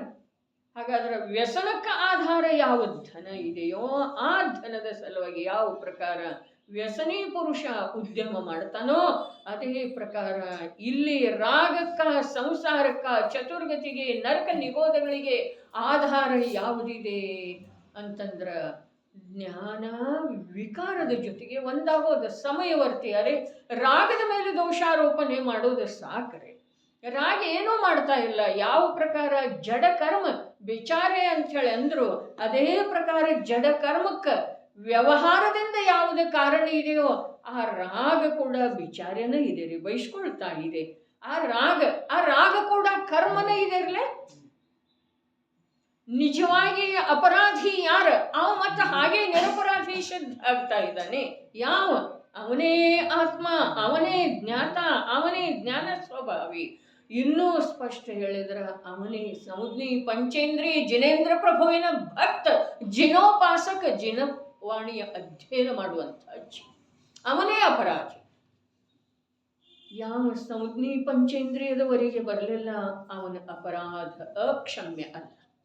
ನಿನ್ನೇನೋ ಇದು ವಿಷಯ ಸ್ಪರ್ಶ ಆದದ್ದಿತ್ತು, ಆದರೆ ಇಷ್ಟ ಚರಮಸೀಮೆಗೆ ಹೋಗಿರಲಿಲ್ಲ. ಜಿನೋಪಾಸಕ, ಜೈನ ಪರ್ಯಾಪ್ತ ಇವೇನದನು ಜಿನವಾಣಿಯನ್ನು ತಿಳಿಯುವಂಥ ಇವನೇ ನಿಜವಾಗಿ ಅಪರಾಧಿ ಅದ. ಮತ್ತು ತನ್ನನ್ನು ತಾನು ಬಚಾವ್ ಮಾಡಿಕೊಳ್ಳುವ ಸಲುವಾಗಿ ಕರ್ಮ, ಕಾಲ, ಕ್ಷೇತ್ರ ಏನೇನೋ ಹೇಳ್ತಾ ಇದ್ದಾನೆ. ಆದ್ರೆ ಆ ಏನೇನೋ ಹೇಳುವುದರ ಫಲ ಮತ್ತು ಅವನ ಮಿಥ್ಯಾತ್ವವನ್ನು ಏನು ಮಾಡ್ತಿದೆ? ಸ್ಪಷ್ಟ ಮಾಡಿ. ಶುದ್ಧ ಸ್ವರೂಪದ ವಸ್ತುವಿನ ಸ್ವರೂಪವು ಹೀಗೇ ಇದೆ. ಆದರೂ ಕೂಡ ಶುದ್ಧ ಸ್ವರೂಪದ ಅನುಭವ ಸಂಪನ್ನ ಇರುವಂಥ ಸಮ್ಯಕ್ ದೃಷ್ಟಿ ಜೀವರುಗಳು ನೋಡ್ರೆ, ಆಚಾರ್ಯ ಭಗವಂತರ ಶಬ್ದ ಅಂತೂ ಜ್ಞಾನಿನಾಮ ಇದೆ. ಆ ಜ್ಞಾನಿನಾಮ ಶಬ್ದದೊಳಗೆ ಯಾವ ಗಾಂಭೀರ್ಯ ಇದೆಯಲ್ಲ, ಯಾವ ಗಂಭೀರತೆ ಇದೆಯಲ್ಲ, ಯಾವ ಒಂದ ಅರೆ ಗುರು ಗಂಭೀರತೆ, ಮಹಾಗಂಭೀರತೆ ಇದೆಯಲ್ಲ, ಅದ ಇಷ್ಟೆಲ್ಲ ಶಬ್ದಗಳ ಮೂಲಕ ಅದರ ವ್ಯಾಖ್ಯಾ ಮಾಡಿತಲ್ಲ, ಅದರೊಳಗೆ ಬರೋ ಸಾಧ್ಯ. ಏನು ಶಬ್ದದವು? ಶುದ್ಧ ಸ್ವರೂಪದ ಅನುಭವ ಸಂಪನ್ನರಿರುವಂಥ ಸಮ್ಯಕ್ ದೃಷ್ಟಿ ಜೀವ. ಅರೆ ಜ್ಞಾನಿಗಳು ಪ್ರಮಾದಿಯಾಗಿ, ಅರೆ ಜ್ಞಾನಿನಾಂ ನಿರರ್ಗಲ ಚರಿತುಂ, ಜ್ಞಾನಿಗಳದ್ದ ನಿರರ್ಗಲ ಚಾರಿತ್ರ್ಯ ಇರುವುದಿಲ್ಲ, ನಿರರ್ಗಲವಾಗಿ ವರ್ತಿಸುವುದಿಲ್ಲ, ನಿರಂಕುಶವಾಗಿ ವರ್ತಿಸುವುದಿಲ್ಲ, ಸ್ವಚ್ಛಂದಿಯಾಗಿ ಉಳಿಯುವುದಿಲ್ಲ. ಆನೆ ಕಾನನದ ದೊಡ್ಡ ದೊಡ್ಡ ವೃಕ್ಷಗಳನ್ನೆಲ್ಲ ಕಿತ್ತು ಎಸೀತಿದೆ, ಗೀಳಿಡ್ತಿದೆ. ಯಾವಾಗ ಅದರ ಮೇಲೆ ಅಂಕುಶ ಇರಲಿಲ್ಲ ಅಂತಂದ್ರ, ಅಂಕುಶಧಾರಿ ಮಾವುತ ಇದ್ದ, ಅಂಕುಶ ಇತ್ತು ಅವನ ಕೈಯೊಳಗ ಅಂತಂದ್ರ ಅದೆಲ್ಲ ಕಾರ್ಯ ಅದ ಮಾಡೋದನ್ನ ಸಾಧ್ಯ. ಆನೆ ಅದೇ ಪ್ರಕಾರ ಈ ಮನರೂಪದ ಮತ್ತ ಗಜ, ಮನರೂಪದ ಮತ್ತ ಗಜ ಏನಿದೆ ಅಲ್ಲ, ಇದ ಜ್ಞಾನ ರೂಪದ ಅಂಕುಶ ಇಲ್ಲದೆ ಹೋದ್ರೆ ಇದನ್ನೆಲ್ಲ ಮಾಡ್ತಿದೆ. ಏನ ಪಂಚೇಂದ್ರಿಯ ಭೋಗಭೋಗಿಸ್ತಿದೆ, ಮನವಚನ ಕಾಯದ ಪ್ರವೃತ್ತಿ ಮಾಡ್ತಿದೆ, ಅನ್ಯ ಜೀವಗಳ ಘಾತ ಮಾಡ್ತಿದೆ. ಅರೇ ಅನ್ಯ ಜೀವಗಳ ಘಾತಂತೂ ಮಹಾವ್ರತಧಾರಿ, ಅಹಿಂಸಾ ಮಹಾವ್ರತಧಾರಿ ಮಹಾಮುನಿಯಿಂದ ಕೂಡ ಆಗ್ತಿದೆ. ಏನು ಹೇಳು, ಧರ್ಮದ ಸೂಕ್ಷ್ಮತೆ ಅಲ್ಲ, ವಸ್ತು ಸ್ವರೂಪನ ಆಗಿದೆ, ಕಥನದ ಸೂಕ್ಷ್ಮತೆ ಅಲ್ಲ ಅಂಥೇಳನ. ನೋಡ್ರಿ, ಹಿಂಸೆಯ ತ್ಯಾಗ, ಅಹಿಂಸೆಯೊಳಗ ಪ್ರವೃತ್ತಿ, ಹಿಂಸೆಯಿಂದ ನಿವೃತ್ತಿ, ಅಹಿಂಸೆಯೊಳಗ ಪ್ರವೃತ್ತಿ, ಅಸತ್ಯವಚನದಿಂದ ನಿವೃತ್ತಿ, ಸತ್ಯವಚನದೊಳಗ ಪ್ರವೃತ್ತಿ. ಇವು ಕೂಡ ಏನದವು? ಅನುವ್ರತ ಅದಾವ್ರಿ, ಮಹಾವ್ರತ ಅಲ್ಲವೇ ಅಲ್ಲ. ಅಹಿಂಸೆಯೊಳಗ ಪ್ರವೃತ್ತಿ, ಜೀವಗಳ ರಕ್ಷಣೆಯ ಭಾವದೊಳಗ ಪ್ರವೃತ್ತಿ, ಸತ್ಯವಚನದೊಳಗ ಪ್ರವೃತ್ತಿ, ಇದೆಲ್ಲ ಬಂಧದ ಕಾರಣ ಇರುವುದರಿಂದ ಅನುವ್ರತ ಅಂಥೇಳಿ ಹೇಳಿದರು. ನೋಡ್ರಿ, ಸಮಯ ಸಾರನೇ ಇದೆ. ಅದರ ತತ್ವಾರ್ಥ ಸೂತ್ರ ಯಾರಿಗರೆ ಬೇಕಾಗಿದ್ರ 7ನೇ ಅಧ್ಯಾಯದ 1ನೇ ಸೂತ್ರದ ವ್ಯಾಖ್ಯಾ 6-8 ಪೇಜ್ ಏನ್ರಿ ಇದೆ, ಓದಿ ನೋಡೋದು ಎಷ್ಟು ಅದ್ಭುತವಾಗಿ, ಎಷ್ಟು ಆಗಮ ಗ್ರಂಥಗಳದ್ದ ಅದೇ ತತ್ವಾರ್ಥ ಸೂತ್ರದ ಮೇಲಿನ ಸರ್ವಾರ್ಥ ಸಿದ್ಧಿ ಟೀಕೆ ಮೊದಲಾದವುಗಳ ಆಧಾರದಿಂದ ಯಾವ ರೀತಿ ಆಶ್ರವದ ಸ್ವರೂಪ, 6 ಮತ್ತು 7 ಏನದವು? ಆಶ್ರವಾಧಿಕಾರ. ಮೋಕ್ಷ ಶಾಸ್ತ್ರದೊಳಗ 6 ಮತ್ತು 7 ಇವು ಆಶ್ರವಾಧಿಕಾರದವು. 2 ಅಧಿಕಾರ ಆಶ್ರವಕ್ಕ ಮೀಸಲಾಗಿಟ್ಟಿದ್ದಾರೆ. ಮೊದಲಿನ 4 ಅಧಿಕಾರ ಜೀವ, 5ನೇ ಅಧಿಕಾರ ಅಜೀವ, 6, 7 ಆಶ್ರವ, 8ರೊಳಗ ಬಂಧ, 9ರೊಳಗ ಸಂವರ ನಿರ್ಜರೆ, 10ರೊಳಗ ಮೋಕ್ಷ. ಅರೆ ತತ್ವಾರ್ಥ ಸೂತ್ರದ ಮಹಿಮಾ ಎಷ್ಟು ಇದೆ. ಸಮಸ್ತ ಜೈನ ಯಾವ ವಿಭಾಗಗಳಿದಾವು ಜೈನರಲ್ಲಿ, ಅವರೆಲ್ಲರೂ ಸಮಾನ ರೂಪದಿಂದ ಮನ್ನಿಸುವಂಥ ಗ್ರಂಥ ತತ್ವಾರ್ಥ. ಆ ತತ್ವಾರ್ಥ ಸೂತ್ರದನ್ನು ಈಗ 2 ಸೂತ್ರನೂ ಹೇಳಿತು. ಆಶ್ರವ ಯಾವುದ, ಬಂಧದ ಕಾರಣ ಯಾವ ಆಶ್ರವದ 7ನೇ ಅಧ್ಯಾಯದೊಳಗ ಆಶ್ರವದ ಸ್ವರೂಪ ಹೇಳಿದರೆ ನಿಜವಾಗಿ ಸಮಯ ಸಾರದ ಸಂಪೂರ್ಣ ವಿಷಯ ಅದರಲ್ಲಿ ಬಂದಿದೆಯೋ, ಅಥವಾ ಚಿನಾಗಮದ ಪ್ರವಾಹವೇ ಸಮಯ ಸಾರದಲ್ಲಿ ಯಾವ ಪ್ರಕಾರ ಇದೆ ಅದೇ ಪ್ರಕಾರ ತತ್ವಾರ್ಥ ಸೂತ್ರದಲ್ಲಿದೆ. ಇದರ ನಿರ್ಣಯ ಮಾಡುವುದು ಕಠಿಣ. ಎಷ್ಟೊಂದು ಟೀಕಾ ಗ್ರಂಥಗಳಾದವು. ಈಗ ಯಾವುದ ನಿಮ್ಮ ಕೈಯಲ್ಲೇ ಇದೆ ಮೋಕ್ಷ ಶಾಸ್ತ್ರ ನಾಮದಿಂದ. ಅದರೊಳಗಿನ ಮಾತು ಹೇಳ್ತಾ ಇದ್ದೇನೆ ನಾ. 6-7 ಪೇಜ್ ಇದೆ ಒಂದು ಸೂತ್ರದ ವಿವರಣೆ, ಟೀಕಾ. ಓದಿ ನೋಡುವುದ್ರೆ ಓದಬೇಕು. ಓದಿದ ನಂತರ ತಿಳಿಬೇಕು, ತಿಳಿದ ನಂತರ ವಿಚಾರ ಮಾಡಬೇಕು, ವಿಚಾರ ಮಾಡಿದ ನಂತರ ನಿರ್ಣಯಕ್ಕೆ ಬರಬೇಕು. ಬರೀ ಓದೋದಂದ್ರೆ ಅಕ್ಷರ ಓದೋದಲ್ಲ, ಸಮಯ ಕಳೆಯೋದಲ್ಲ. ಅರೆ ತನ್ನ ಕಾರ್ಯ ಮಾಡಿಕೊಳ್ಳೋದಿದೆ ರೀ. ಜೀವನ ಅಲ್ಪ ಇದೆ, ಮಾಡಬೇಕಾದಂಥ ಕಾರ್ಯ ಹಾಗೆ ಉಳ್ಕೊಂಡಿದೆ. ಅದಕ್ಕೆ ಓದಿದ ನಂತರ ತಿಳ್ಕೊಳ್ಳುವ ಪ್ರಯತ್ನ ಮಾಡೋ, ತಿಳ್ಕೊಂಡ ನಂತರ ಅದನ್ನು ಇರಿಸಿಕೊಳ್ಳುವ ಚಿಂತನ ಮಂಥನ ಮನನಾದಿಗಳ ಮೂಲಕ ಅದನ್ನು ತಮ್ಮದಾಗಿಸಿಕೊಳ್ಳುವ, ಅದರ ನಂತರ ಅದರ ವಿಷಯವನ್ನು ಗ್ರಹಣ ಮಾಡುವಂಥ ಉದ್ಯಮ ಆಗಬೇಕ್ರಿ. ಹೊರಗಡೆ ಎಲ್ಲ ಇದೆ, ಎಲ್ಲ ಅನುಕೂಲತೆ ಇದೆ, ಅದರ ಸಲುವಾಗಿ ಏನೂ ಮಾಡಬೇಕಾಗಿಲ್ಲ. ಅರೆ ದುಡಿಬೇಕಾಗಿಲ್ಲ, ಪರಿವಾರದ ಸಲುವಾಗಿ ತಾನಾಗೇ ಆಗ್ತಿದೆ. ಜ್ಞಾನದೊಳಗೆ ಈ ಕಾರ್ಯ ಆಗಲಿರಿ, ಜ್ಞಾನದೊಳಗೆ ಈ ಕಾರ್ಯ ನಡೀಲಿ. ಸರ್ವಜ್ಞ ಪ್ರಭು ವಿಶ್ವದ ಪದಾರ್ಥಗಳ ಸ್ವರೂಪ ಆ ಪದಾರ್ಥಗಳಲ್ಲಿ ನನ್ನ ಸ್ಥಾನಮಾನ, ನನ್ನ ಸ್ವರೂಪ, ನನ್ನ ಗತಿ, ನನ್ನ ಆಗತಿ ಇವುಗಳದ್ದು ವಿಚಾರ ನಮ್ಮ ಅಂತರಂಗದೊಳಗೆ ದೃಢವಾಗಿ ಬಾರದ ವಿನಃ ನಮ್ಮ ಭವ ಸಫಲ ಆಗೋದು ಸಾಧ್ಯ ಇಲ್ಲ, ಭವ ಪರಂಪರೆ ನಿಲ್ಲೋದು ಸಾಧ್ಯ ಇಲ್ಲ. ಬೇಕಾದ ಮೇಲೆ ಮಾಡಿದರನ್ನು ಕೂಡ ಅರೆ ಮೇಲೆ ಮಾಡುವುದರದ ನಿಷೇಧ ಎಲ್ಲ, ಶುದ್ಧಾಶುದ್ಧಿ ಮಾಡ್ರಿ, ಭಕ್ಷಾಭಕ್ಷದ ವಿವೇಚನೆ ಮಾಡ್ರಿ, ಜೀವಗಳ ಹಿಂಸೆ ರಕ್ಷಣೆ ಕಡೆಗೆ ಲಕ್ಷ್ಯ ಇರಲಿ. ಆದರನ್ನು ಕೂಡ ಜ್ಞಾನದೊಳಗ ಸ್ವರೂಪದ ಕುರಿತು ಚಿಂತನ ಮಂಥನ ನಡೆಯೋದ ಅತ್ಯವಶ್ಯಕ ಇದೆ. ಅವೆಲ್ಲ ಏನು ಮಾಡ್ತೇವೆ ಅವುಗಳಿಂದ ಸ್ವಲ್ಪ ಪುಣ್ಯ ಬಂಧಾದ್ರೆ ಆಗ್ಬೋದು, ಅದರಿಂದ ಆತ್ಮಕಲ್ಯಾಣ ಏನಾಗುವುದಿಲ್ಲ. ಜ್ಞಾನದೊಳಗೆ ಉದ್ಯಮ ನಿರ್ಣಯದವರೆಗೆ ತಲುಪುವ ಹಾಗೆ ಉದ್ಯಮ ಆಯಿತು ಅಂತಂದ್ರೆ ಆತ್ಮನ ಕಾರ್ಯ ಆಗೋದಿದೆ. ರಾಗದಿಂದ ಬಂದಿದೆ, ರಾಗ ಏನು ಮಾಡುವುದಿಲ್ರಿ ನೋಡ್ರಿ. ಸಮಯಸಾರದಲ್ಲಿ ಎಷ್ಟು ಪ್ರಕಾರದಿಂದ ಈ ವಿಷಯವನ್ನ ವಿಚಾರದೊಳಗೆ ತಕ್ಕೊಳ್ಳುವ ಸಲುವಾಗಿ ಅವಕಾಶ ಇದೆ ರೀ. ಎಷ್ಟು ಪ್ರಕಾರದಿಂದ ಅವಕಾಶ ಇದೆ. ಏನು ಹೇಳಿದ್ರು, ವಿಕಾರಿ ಭಾವಗಳ ಕ್ಷೇತ್ರ ಭಿನ್ನ ಇದೆ ಅಂತ ಹೇಳಿ. ಎಲ್ಲಿ ಅದಾವ? ಆತ್ಮನ ಜೀವದ ಮೇಲ್ಭಾಗದಲ್ಲಿ ತೇಲ್ತಾ ಇದ್ದಾವೆ. ಹಾಗಾದ್ರೆ ಇವು ಕೆಳಗಿನ ಮೇಲೆ ಎದ್ದು ಬಂದು ಅದನ್ನ ಹಿಡ್ಕೊಳ್ತಾ ಇದ್ದಾನ್ರಲ್ಲ. ಇವು ಕೆಳಗದನ ಒಳಗದನ ಆಂತರ್ಯದೊಳಗ ಆಳದೊಳಗ ಇವನ ಸ್ವಭಾವ ಎಲ್ಲಿದೆ? ಗುರುತರ ಭಾರ ರೂಪ ಇದೆ ರೀ, ಅದು ಹಗುರಿದೆ, ಮೇಲ್ ತೇಲ್ತಾ ಇದೆ. ರಾಗರೂಪದ ವಿಕಾರ ಅಥವಾ ಯಾವುದೇ ವಿಕಾರ, ದ್ವೇಷ ಇರಲಿ, ಕ್ರೋಧ ಇರಲಿ, ಮಾತ್ಸರ್ಯ ಇರಲಿ ಅಂಥೇಳಿನ ಆಚಾರ್ಯ ಪ್ರಭು ರಾಗದೊಳಗಿದೆ ಅಂತ ಹೇಳಿ ಹೇಳಲಿಲ್ಲ, ಕ್ರೋಧದೊಳಗಿದೆ ಅಂತ ಹೇಳಿ ಹೇಳಿದ್ದಾರೆ. ಯಾಕೆ ಅಂತಂದ್ರೆ ವಿಕಾರ ರೂಪದಿಂದ ಮನುಷ್ಯನಿಗೆ ಸಹಜವಾಗಿ ತಿಳಿಯೋದ ಒಂದು ಕ್ರೋಧ ಇದೆ ರೀ, ರಾಗೇನು ತಿಳಿಯುವುದಿಲ್ಲಲ್ಲ. ಅದಕ್ಕೆ ಕ್ರೋಧಾದಿದೊಳಗಿದಾವೆ. ಆದ್ರೆ ಅಲ್ಲಿ ಕ್ರೋಧದ ಅರ್ಥ ಬೇರೆ ಇದೆ ರೀ. ಅಲ್ಲಿ ಕ್ರೋಧದ ಅರ್ಥ ರಾಗನ ಇದೆ. ಎಂಥ ರಾಗ? ಅತ್ಯಂತ ಮಂದ ರಾಗ. ಎಂಥ ಮಂದ? ಸಂಜೋಲನದ ರಾಗ. ಯಾಕೆಂತಂದ್ರೆ ಅವರು ಎಲ್ಲದರ ಅವರು ಹೇಳೋ ನಮ್ಮ ಮಾತೆ ಅಂತ ಕೇಳ್ತಾರ್ರಿ ಅವರ. ಒಂದು ವೇಳೆ ಅನ್ಯ ದ್ರವ್ಯದ ಅನ್ಯ ವಸ್ತುವಿನ ಮಾತು ಹೇಳಿದ್ರೂ ಅವರ ನೋಡುವ ದೃಷ್ಟಿ ಅಂಥದ್ದಿದೆ, ಅದರ ಮೇಲಿಂದ ನಿರ್ಣಯ ಆಗ್ತಿದೆ. ಕ್ರೋಧ ವಿಕಾರಿ ಭಾವ ಎಲ್ಲಿ ಅದು? ಮೇಲ್ಭಾಗದಲ್ಲಿ ತೇಲ್ತಾ ಇದ್ದಾವೆ ಅಂತ ಹೇಳಿದ್ರೆ ಒಳಗೆ ಪ್ರವೇಶ ಮಾಡೋದು ಸಾಧ್ಯ ಇಲ್ಲ. ಹಗುರದವು ಎಣ್ಣೆ ಬೇಕಾದಷ್ಟು ಬೆಲೆ ಬಾಳುವಂಥದ್ದಿದೆ, ತುಪ್ಪ, ಅದರ ನೀರಿನೊಳಗೆ ಪ್ರವೇಶ ಮಾಡೋದಿಲ್ರಿ. ಅದ ಮಾಡ್ತಿದೆ ಅಂತ ಹಾಲಿನಿಂದನೇ ಬಂದಿರುವಂಥ ತುಪ್ಪ ಹಾಲಿನೊಳಗೆ ಪ್ರವೇಶ ಮಾಡುವುದಿಲ್ಲ. ಹಾಕಿದ್ರೆ ಮೇಲ್ಮೇಲೆ ತೇಲ್ತಿದೆ.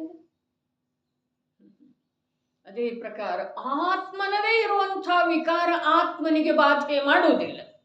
ಆತ್ಮನ ಒಳಗೆ ಪ್ರವೇಶನ ಮಾಡುವುದಿಲ್ಲ ಅಂದಮೇಲೆ ಬಾಧೆ ಹೇಗೆ ಮಾಡೋದ್ರಿ ಅದ? ಹಾಗಾದ್ರೆ ಯಾವುದು ನಮಗೆ ಬಾಧಾಕಾರಕ್ಕಿಲ್ಲ ಅದರ ಚಿಂತೆ ಮಾಡಿ ಅದನ್ನು ನಾಶ ಮಾಡುವ ಉಪಾಯ ಅದಕ್ಕೆ ಮಾಡುವುದ್ರಿ. ಅದನ್ನು ಅಲ್ಲಿಂದ ಭಿನ್ನ ಇದೆ ಇಷ್ಟು ತಿಳಿಯೋದು ಮಹಾನ ಉಪಯೋಗಿ ಇದೆ. ನಾವು ಅದನ್ನು ಬಿಟ್ಟು ಅದನ್ನೇ ಮಾಡ್ತಾ ಇದ್ದೀವಿ ರುಚಿಪೂರ್ವಕ. ರಾಗರೂಪದ ಪರಿಣಾಮಗಳೇ ಉದಿಸಿ ಬರುವಂಥ ಕಾರ್ಯದಲ್ಲೇ ರುಚಿ ಇಟ್ಕೊಂಡಿದ್ದೇವೆ. ಮತ್ತು ವಿಚಾರ ಅಥವಾ ಉದ್ಯಮ ಏನು ಮಾಡ್ತೇವೆ? ರಾಗದ ನಾಶ ಮಾಡುವುದಿದೆ, ವಿಕಾರದ ನಾಶ ಮಾಡುವುದು. ಹಾಗೆ ಆಗುವುದಿಲ್ಲ. ಅದಕ್ಕೆ ಏನು ಹೇಳಿದ್ರು, ಶುದ್ಧ ಸ್ವರೂಪದ ಅನುಭವ ಸಂಪನ್ನರಿರುವಂಥ ಬಿಟ್ಟು ಬಿಡ್ರಿ ಅದ. ಜ್ಞಾನಿನಾಂ ನಿರರ್ಗಲ ಚರಿತುಂ ಮುಂದೆ ನಡೀರಲಿ. ಮತ್ತ ನ ಇಷ್ಯತೆ ಸಾ ನಿರರ್ಗಲ ವ್ಯಾಪೃತಿ ಕಿಲ ತದಾಯತನಂ ಏವ ಜ್ಞಾನಿನಾಂ ತತ್ವ ಅಕಾಮಕೃತ ಕರ್ಮ ಅಕಾರಣಂ ಮತಂ ಜಾನಾತಿ ಕರೋತಿ ಜಾನಾತಿ ಚ ದ್ವಯಂ ಕಿಮು ನ ಹಿ ವಿರುದ್ಧತೆ. ಹೇಗೆ ಸಾಧ್ಯ ಇದೆ? ಆಚಾರ್ಯ ಭಗವಂತರ ಹೇಳ್ರಿ, ಎರಡು ವಿರುದ್ಧ ಅದಾವ. ತಿಳಿತಾನೋ ಮತ್ತು ಮಾಡ್ತಾನೋ. ಈಗ ನೋಡ್ರಿ, ಮೊದಲನೇದೇನು ಪದಖಂಡದ ವ್ಯಾಖ್ಯಾ ಮಾಡಿದ್ರಲ್ಲ ಅದರದೇ ಕೊನೆಗೆ ಅರ್ಥ ಇದೆ ರೀ, ಪೂರಾ ಅದೇ ಇದೆ.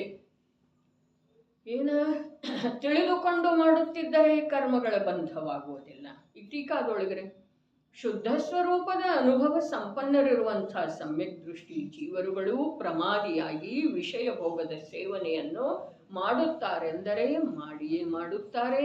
ಜೀವಗಳ ಘಾತವಾದರೆ ಎಂದರೆ ಆಗಿಯೇ ಆಗುತ್ತದೆ.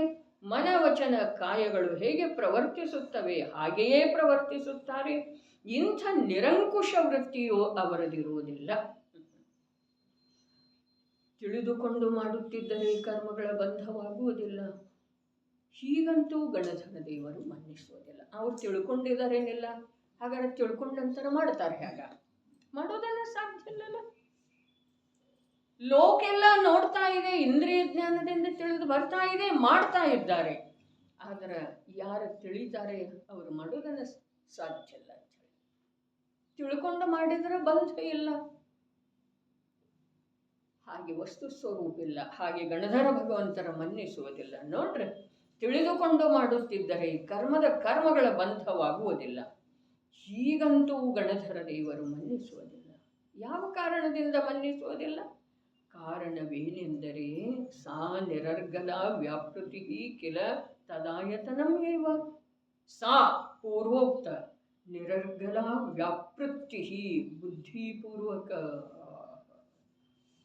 ಬುದ್ಧಿಪೂರ್ವಕ ಎಂದರೆ ತಿಳಿದುಕೊಂಡು ಅಂತರಂಗದಲ್ಲಿ ರುಚಿ ಮಾಡಿ ವಿಷಯ ಕಷಾಯಗಳಲ್ಲಿ ನಿರಂಕುಶ ರೂಪದಿಂದ ಆಚರಣೆಯೂ ಕಿಲ ನಿಶ್ಚಯದಿಂದ ತದಾಯತನಂ ಏವ ಅವಶ್ಯವಾಗಿ ಮಿಥ್ಯಾತ್ವ ರಾಗ ದ್ವೇಷ ರೂಪದ ಅಶುದ್ಧ ಭಾವಗಳಿಂದ ಆಗುತ್ತದೆ. ಅದರಿಂದ ಅದು ಕರ್ಮಬಂಧದ ಕಾರಣ. ಯಾವುದರಿಂದ ಆಗುತ್ತಿದೆ? ಮಿಥ್ಯಾತ್ವ ರಾಗ ದ್ವೇಷಗಳು. ಈ ಮಿಥ್ಯಾತ್ವ ರಾಗ ದ್ವೇಷಗಳಲ್ಲಿ ಇದಾನೋ ಅಥವಾ ಶುದ್ಧ ಸ್ವರೂಪದ ಅನುಭವದಲ್ಲಿ ಅದನೋ? ಅನುಭವ ಆಗಿರುವುದರಿಂದ ಅವನು ಶುದ್ಧ ಸ್ವರೂಪದಲ್ಲಿ ಅದನ್ರಿ. ಮಿಥ್ಯಾತ್ವ ರಾಗ ದ್ವೇಷಗಳಲ್ಲಿ ಇಲ್ಲ. ಹಾಗಾದ್ರೆ ಅವು ಎಲ್ಲಿ ಅದಾವು? ಅಲ್ಲೇ ಬುದ್ಧಿಪೂರ್ವಕ ರುಚಿಪೂರ್ವಕ ಅವುಗಳಲ್ಲಿ ಪ್ರವೃತ್ತಿ ಆಗ್ತಿದೆ. ಯಾವುದವು? ಮಿಥ್ಯಾತ್ವ ರಾಗ ದ್ವೇಷ ಎಲ್ಲಿ ಅದಾವ್ಯೋ ಅದೇ ಜೀವದ ಬುದ್ಧಿಪೂರ್ವಕ ರುಚಿಪೂರ್ವಕ ಅಲ್ಲಿ ಪ್ರವೃತ್ತಿ ಆಗ್ತಿದೆ. ಎಲ್ಲಿ? ಭೋಗದೊಳಗ, ಜೀವ ಹಿಂಸೆಯೊಳಗ. ಅದೇ ಬಹಳ ಅದ್ಭುತ ಮಾತ್ರೆ. ಪೂರ್ವೋಕ್ತ ಬುದ್ಧಿಪೂರ್ವಕ ಎಂದರೆ ತಿಳಿದುಕೊಂಡು ಅಂತಂದ್ರೆ ಹೊರಗಡೆ ಜ್ಞಾನದೊಳಗೆ ತಿಳಿಯುವ ಮಾತಲ್ಲ.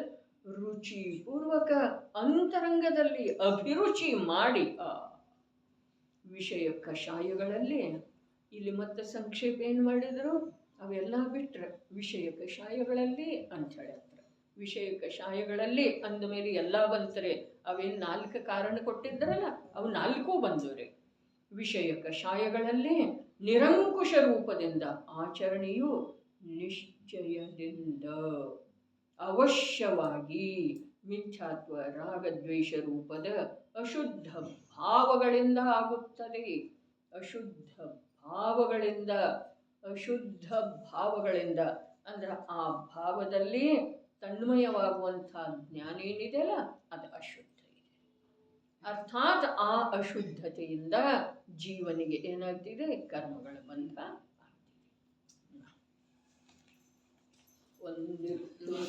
ಆಗ್ತಿದೆ.